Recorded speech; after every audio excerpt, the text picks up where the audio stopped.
get rewarded. And then who's left holding? The people that sell the stock get rewarded. And then who's left holding the bag? The people that believe in the business. Let's take a specific example, Scott, and you can see how bad this is. IBM, over the last decade, has spent $140 billion on buybacks. This is a company with $100 billion market cap.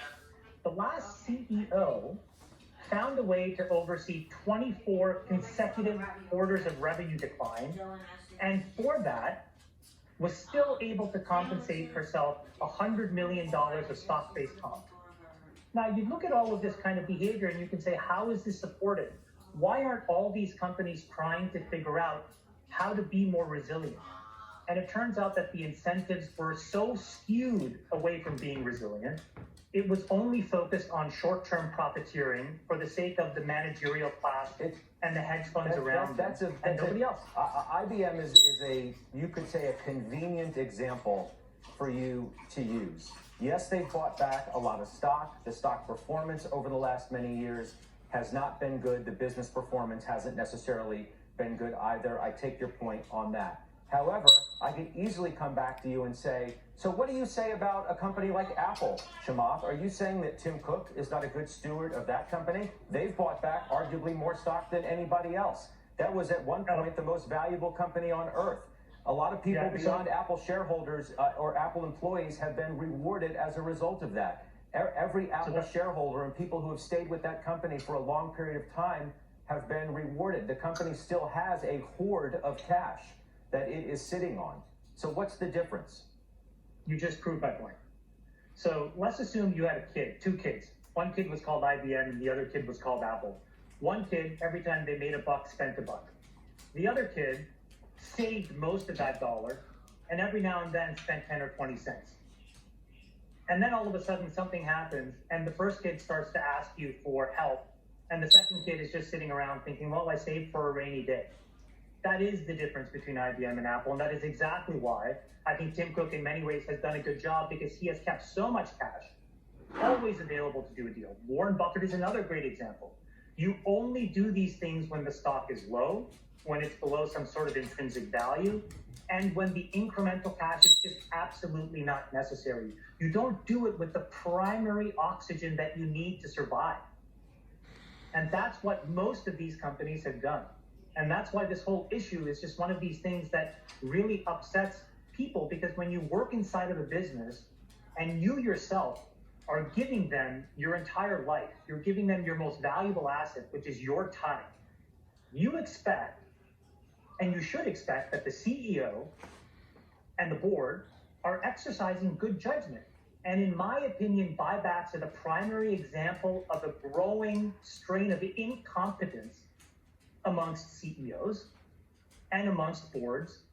And it's where we need to start thinking about how the rules need to change so that average shareholders, retail investors, the stakeholders of these companies benefit more. I'm just suggesting and in times like this, hold on, Scott, and in times like this is where it gets exposed. So for example, instead of, the argument against this, by the way, that people always make is, well, the capital markets are efficient, and so when we do share buybacks, we allocate the capital more efficiently into other things. And what I would tell you in rebuttal is, it's clearly not true. In a moment where we needed an economy to be resilient, what we have are people making masks out of socks and underwear, our primary healthcare workers forced to use rain ponchos to protect themselves, and people instead who actually were able to profiteer from the last 10 years of low interest rates and debt-based buybacks, buying beachfront condos and art and apartments in New York City. It's totally broken. All I'm suggesting is that all buybacks aren't necessarily created equal. I take your point well, and a lot of people agree with you, but a blanket statement about all buybacks, I think, can be flawed if you use examples like Apple, which you yourself admit was not a bad example of a company buying back a lot of stock, rewarding its shareholders and stakeholders at the same time. So let's just be more nuanced. So number one, if it were up to me, what I would tell you is that open market purchases of stock by companies should be banned. It was banned before, it should be banned again. these things should be done via tender offers. Number two, it should be done when you can demonstrably prove that you don't need the money for other things, or you shouldn't have the money for other things, meaning a rainy day fund or an R&D, line item or something else. There's only a third, by the way, a third of companies in the S&P 500 that even spend on research and development.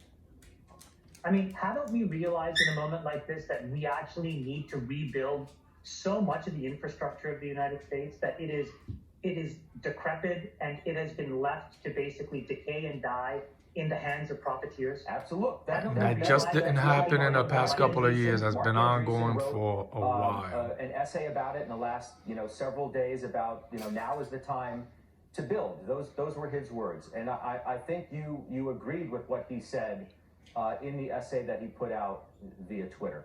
So your point is well taken. I mean, it's undeniable. It's undeniable that there have been companies that have wasted away money on buybacks and other things that would be better served used right now at a time of ultimate crisis. I totally get your point. But look, I don't want to get off the original point that I had. I don't feel as though I got a good answer to that. You've gone to the public markets today in a system that you have railed against at times. Who do you think is buying your deal today? It's institutions and it's hedge funds. Are you saying that you went through the prospectus of the investors and wouldn't let any hedge funds get in on the deal? Yep. Let me be very clear. I picked and approved every single line item before we closed the pricing of the deal. Now, when it trades in the secondary market, can I tell you who owns the stock? No, I don't know. We will find out above certain thresholds. But let me be clear, when we priced this deal, I picked every single name.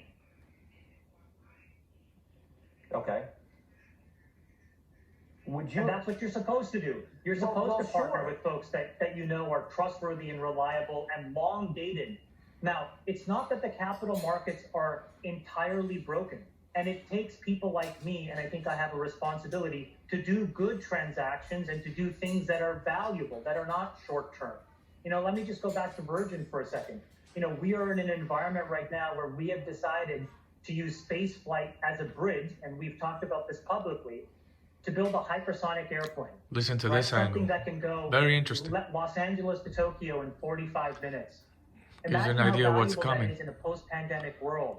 People don't want to sit 12 hours inside of a long-haul aircraft anymore. People don't want to be at the airport for 3 hours, waiting to go through security anymore.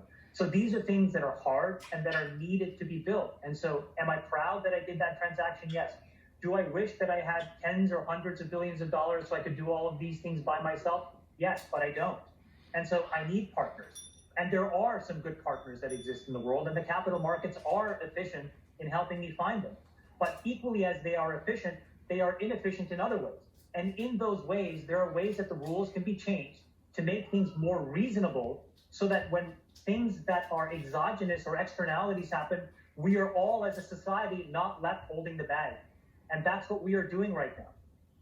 The other point, frankly, is that had the Fed and the government not stepped in the manner in which they did, you probably wouldn't have been able to get your deal done at all right now because of the stability that it brought to the markets. Watch this. You mentioned it earlier, that the markets are more calm. How would you have gotten this deal done? That's not true.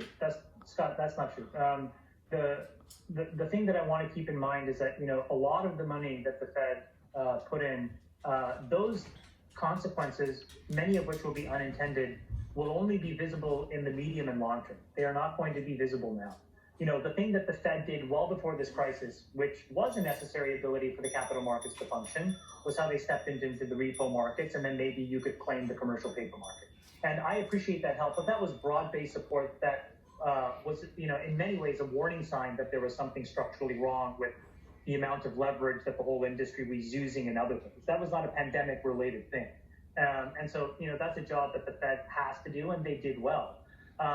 But, buying, billions and billions of dollars of, junk debt, I'm not sure what the long-term impacts of that are. I don't think it has an effect on, good companies running their business. And I don't know what the consequences of that will be. Back to the stimulus to begin with, one thing that we talked about the last time, which I would like to bring up again, is we just went back to the well again, another 450 odd billion dollars. And again, I would just make, a claim to, to the extent any sort of, folks are listening that can implement this, is that we really need to think about more direct payments to people. And the reason is because, Scott, when you decompose GDP, 70% of GDP is all consumer spending, meaning the United States has this incredible ability for consumers to always lead the way. And they drive all recoveries. It's not businesses and it's not government spending. And so, the one way that we have tried to get money to consumers is by giving it to companies in the hopes that it trickles through those companies back to employees. And what I will tell you is I think we will be disappointed by that. I think that a lot of companies that got support will still be struggling when the terms of those grants and loans fall off, which is September. And unfortunately, I think we may see large waves of layoffs that just happen in Q4 heading into Christmas time of 2020. Instead, I think we really need to think about direct capital injections into the hands of people. And when you look at the governments all around the world, they've all embraced this, particularly in the developing world.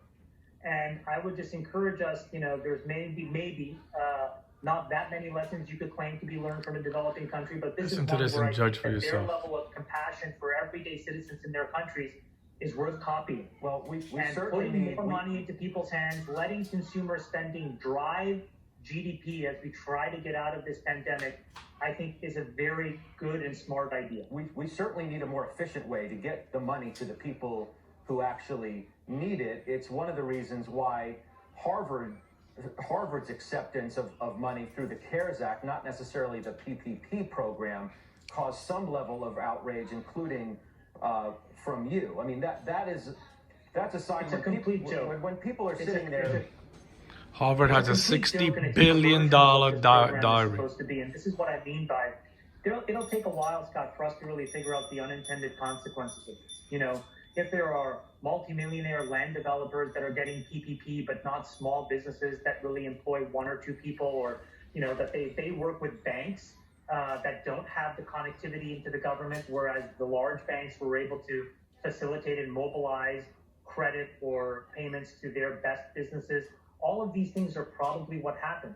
Back to your first point, I just want to make sure that I touch this. The IRS knows how to give money to every single citizen taxpayer of the United States. They know this. They know how to do it tomorrow. They could cut a check tomorrow.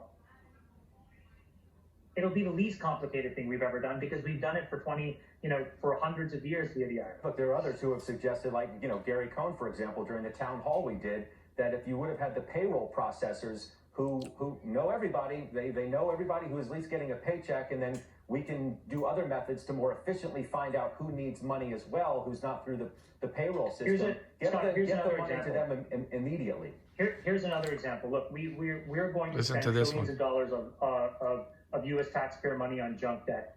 There's $1 trillion of U.S. student debt that sits at the Department of Education. There's nothing stopping the Federal Reserve from retiring that debt.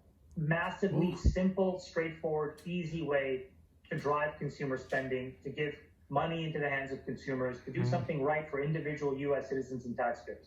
That's another idea. My point is, it's right now we are way too tilted into things that are opaque, that are difficult to administer, and that may not have the intended consequences we want. Of every dollar that we've given out, fiscal and monetary, what we're talking about is less than 5 cents that has gotten into the hands of a U.S. consumer.